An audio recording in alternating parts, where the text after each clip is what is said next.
بسم الله والصلاة والسلام على رسول الله. ازيكم حبايبي؟ عاملين ايه؟ يا رب تكونوا بخير وبأحسن صحة وحال يا رب. يوم الجمعة كده كنت دايما متعودة في بيت أهلي إن أنا أصحى الصبح يوم الجمعة أشم ريحة العيش اللي جاي سخن كده طازة من الفرن لسه. وكان أبويا الله يرحمه يقعد بقى يعمل لنا كده سندوتشات الإيه، الطعمية والفلافل والفول بالسلطة كده، وكانت بتبقى يعني لمة جميلة وريحة الفاكهة بقى اللي كانت بتبقى جاية الصبح كده بدري مع العيش، وتبقى مالية البيت. والواحد بيفتكر كده وبيقعد يرجع بالذكريات لورا، وبيبقى عايز يحقق نفس الحاجات اللي كانت بتتعمل، أو يعني يحاول على قد ما يقدر يسترجع كده الذكريات الطفولة. فربنا يا رب كده ما يعني يبارك لنا في أهالينا وفي ولادنا، ما يحرمناش أبدا من لمتنا حوالين بعض. ندعي كمان لإخواتنا في فلسطين بحق الجمعة الكريمة إن ربنا ينصرهم يا رب، ويرجع الأرض لأصحابها والحق لأصحابه، ويعينهم على اللي هم فيه، ويثبت أقدامهم يا رب وينصرهم دايما. كان هنا إيه، بدأت كده اليوم، نزلت جِبت عيش كده طازة الصبح عشان زي ما قُلت لكم كده أرجع أشم ريحة كده بيت أمي وأبويا. وجِبت للولاد كمان، لقيت واحد قاعد بيبيع جوافة، فعجبني شكلها بصراحة، وعجبني كمان فيها إن هي كانت ناشفة خضرا يعني، فقُلت هاخزّن بقى منها كمان شوية. كان بيبيع الكيلو ونُص ب10، فأنا جِبت دول 3 كيلو، قُلت بقى الولاد ياكلوا اللي ياكلوه وكمان هاشيل الباقي. وكمان جِبت كوسة، ده كان واحدة فلاحة كده قاعدة بتقول 4 كيلو ب10 جنيه، فطبعًا الكوسة رخصت أوي، أوي، أوي، فأنا جِبت دول ب10 جنيه، وهاخزّن منهم كمان، وإن شاء الله طريقة التخزين تنزل لكم في الفيديو الجاي بإذن الله. وكمان جِبت نُص كيلو كبد فراخ ونُص كيلو قوانص. النُص كيلو كبد والفراخ دول أنا مش هاعملهم على مرّة واحدة، هاعمل منهم أكلتين، وهتشوفوا إن شاء الله الأكلتين هيبقوا أحلى من بعض. هنعمل كده النهارده الكوسة اللي إحنا جبناها مع الجزء من الكبد على القوانص، هتشوفوا الطريقة إن شاء الله إزاي هنعملها، وهتبقى حلوة جدًا وطعمها تحفة، تحفة بجد. يعني أنا باعمل ساعات الكوسة باللحمة المفرومة، وعملتها معاكم قبل كده على القناة. طعم باقول لكم يعني بجد مش عايزة أقول لكم طعم القوانص مع الكوسة تحفة بجد.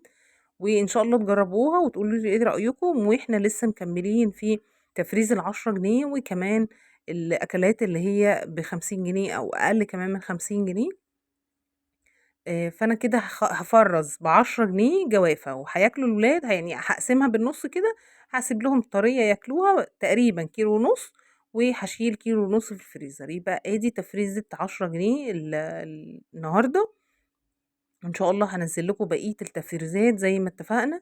وهنا كنت بافرّغ بقى البذر من الجوافة، يعني أنا بافتحها بالنُص كده، طبعًا غسلتها كويس جدًا وبانضّفها، وبافتحها بالنُص، باشيل البذر منها، باخده باحطه في الخلاط، باضربه، باطلّع منه عصير آمم للولاد هيشربوه بألف هنا. وكمان هافرّز بقى اللحم بتاعها، طبعًا ما بنشيلهاش بالبذر عشان البذر هو اللي بيخلّي الجوافة تغمق أكتر يعني، لإنه بيبقى فيه نسبة حديد عالية. فأدي أهو كنت طلّعت هنا بقى منّه العصير، والولاد شربوا، دي كانت كوباية اللي باقية من العصير، بألف هنا وشفا على قلوبهم يا رب. والجوافة أهي كُنّا خلّصتها. خدت بقى الكوسة بتاعتي نضّفتها، والقوانص كمان طبعًا. هنا أنا أخدت كبدتين بس كده هاسلقهم لنوني، عشان طبعًا مش هتعرف تاكل من القوانص. وأخدت القلوب قطّعتها حتت صغيّرة، وكمان أخدت جزء من القوانص، يعني ما خدتش النُص كيلو القوانص كُلّه، عشان نكون متفقين. يعني أنا شِلت يعني أكتر من نُص الكبدة، وكمان شِلت تقريبًا نُص القوانص، وأخدت بس إيه القلوب، تمام. أخدتها وغسلتها كويس جدًا، ونقعتها في مَيّة بملح كده شوية. وهاوريكم بقى هنعمل إيه. الكوسة بتاعتي كمان نضّفت منها، أخدت اللي أنا هاعمله الطبيخ، شِلت الباقية اللي هي اللي كانت صغيّرة كده، أنا باحبها للمحشي، باحبها تبقى صغيّرة كده حجمها جميل، فأخدتها ونضّفتها، قورتها كده وهافرّزها، وهاوريكم إن شاء الله زي ما اتفقنا في الفيديو الجاي طريقة تخزين الكوسة. طبعًا هي دلوقتي بقت رخصت جدًا، جدًا، 4 كيلو ب10 جنيه يعني يا بلاش. وإن شاء الله تعرفوا تفرّزوها لرمضان، يعني نعمل منها أكلة والّا أكلتين، ويبقى عندنا من كل أنواع الخضار، والخير ييجي في الشهر الكريم، ييجي بخيره يا رب وبركته على بيوتنا، ويلاقي بيتنا عمران بكل حاجة. خدت بقى كام بصلاية كده، طبعًا بننقي من البصل بقى اللي إيه، نلاقيها هتبتدي تبوظ أو هيجرى لها حاجة. الحمد لله الدنيا بدأت تسقّع، فالحاجة مش هتبوظ معانا أوي، بس برضه نفضل إيه، دايمًا كده عينينا تبقى بتبُص في الحاجة، ما نسيبش الحاجة لمّا تبوظ. أخدت كام بصلاية كده حلوين وقشرتهم وهاقطّعهم مكعبات كبيرة شوية، مش هاقطّعهم يعني مش هابشرهم، مش هاضربهم في الكَبّة، مكعبات كبيرة شوية كده بإيديّا أهو، وهاقطّعها عشان هاشوّحهم في الصينية اللي أنا باعمل فيها دي. نعم يا نوني. نوني بتسلِّم عليكم أهو، وبتقول لكم بقى ما تنسوش تحطّوا اللايك. إن شاء الله الفيديو يعجبكم، وهاقدّم لكم أفكار حلوة كتير بأكلات ب50 جنيه وأكلات موفّرة واقتصادية إن شاء الله تعجبكم بإذن الله. سامحوني يا جماعة على الصوت.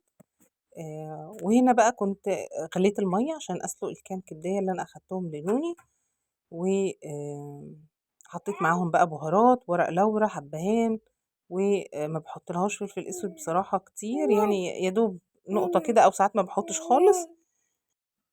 وأخدت بقى قرنين فلفل كبار كده رومي وهاقطّعهم كمان على التشويح الحاجة اللي أنا هاعملها. هاعمل إيه، قطّعت بقى القوانص باقطّعها بالمقص كده حتت صغيّرة، أو بالسكينة زي ما تحبّي عادي، والقلوب برضه نفس الكلام. هاعمل إيه، ده الدهن اللي بيبقى في القوانص أنا مش بارميه كلّه بصراحة، باشيل منّه جزء، اللي هو إيه يعني بانضّفه بالاقيه نضيف كده وحلو، هيعمل معايا زي يعني أمّا أسيّحه كده يعمل سمنة كده، ده اللي باخده عشان يعني أسوي بيه الأكل، بدل ما أحط سمنة وبيخلّي كمان طعم الأكل أحلى يعني. فأخدت بقى حتتين كده سيّحتهم كده على النار، وحطيت عليهم البصلة بتاعتي هاشوّحها تشويحة حلوة كده، وأنتم عارفين إن أنا باحب أبهّر البصل وأنا باشوّحه على النار، طبعًا الفلفل الأسود مع البصل وهو بيتشوّح كده بيخلّي ريحته تبقى حلوة جدًا. فنزلت كمان ب7 بهارات وشوية زعتر، وهاقلّب بقى كل الكلام الحلو ده، وبعدين هانزل بالقوانص بتاعتي الأول. طبعًا القوانص هتاخد سِوَى شوية، فهاشوّحها هي الأول بعدين أنزل بالقلوب. تمام كده، هنقلّب بقى كل الكلام الحلو ده، و ندّي له صدمة كده يعني عشان ما الكوسة طبعًا بتستوي بسرعة جدًا، فالقوانص هتبقى نيّة، فأنا مش عايزة القوانص بتاعتي تبقى نيّة أو بتقرمش زيادة، والكوسة مهرية، فأنا عشان كده هادّيها الصدمة ديّة، وأخلّيها تدخل إيه، يعني تبتدي تدخل في السِوَى، وبعدين قبل ما أحُط عليها الكوسة بتاعتي. هنا القوانص كانت اتشوّحت أهي تمام، هانزل بقى ببقية الإيه، القلوب بتاعتي، وأدّيها تقليبة كده حلوة. الله أكبر. وهنقلّب بقى كده كل الكلام الحلو الجميل بتاعنا ده. بُصّوا بسم الله ما شاء الله، يعني بجد الكمية ما شاء الله حلوة جدًا، رغم إن إحنا ما عملناش نُص كيلو القوانص كُلّه.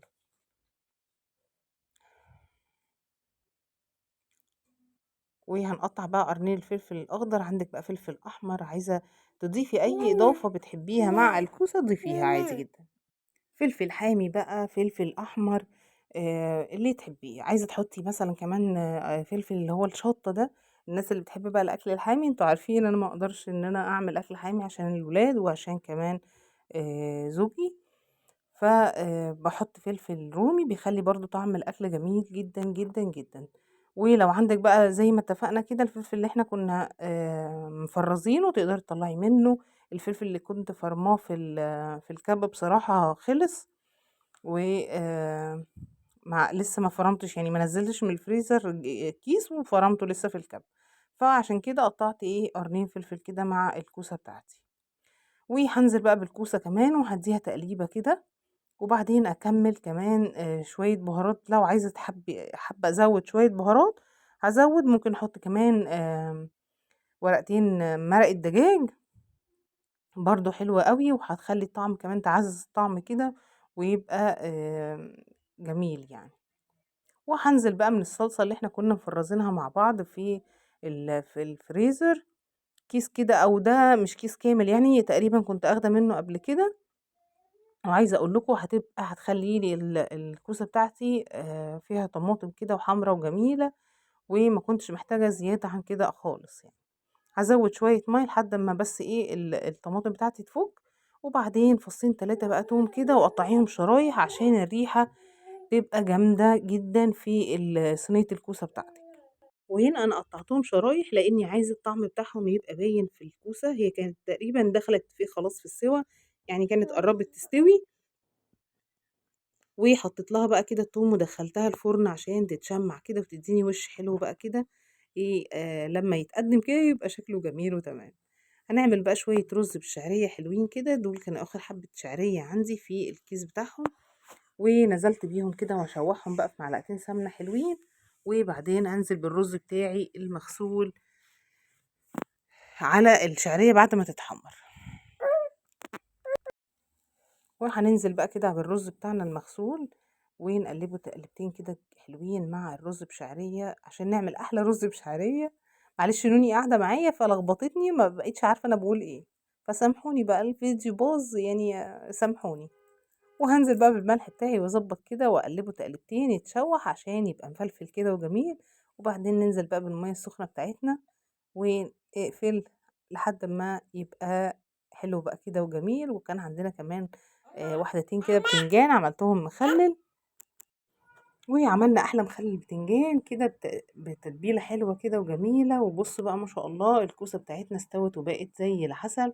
وكمان بصوا شايفين بقى ما شاء الله كميه القوانص والقلوب اللي فيها كانت جميله جدا جدا. اتمنى تجربوها وتعجبكم ان شاء الله، تعجبكم تقولي رايكم في الكومنتات. والسلام عليكم ورحمه الله وبركاته.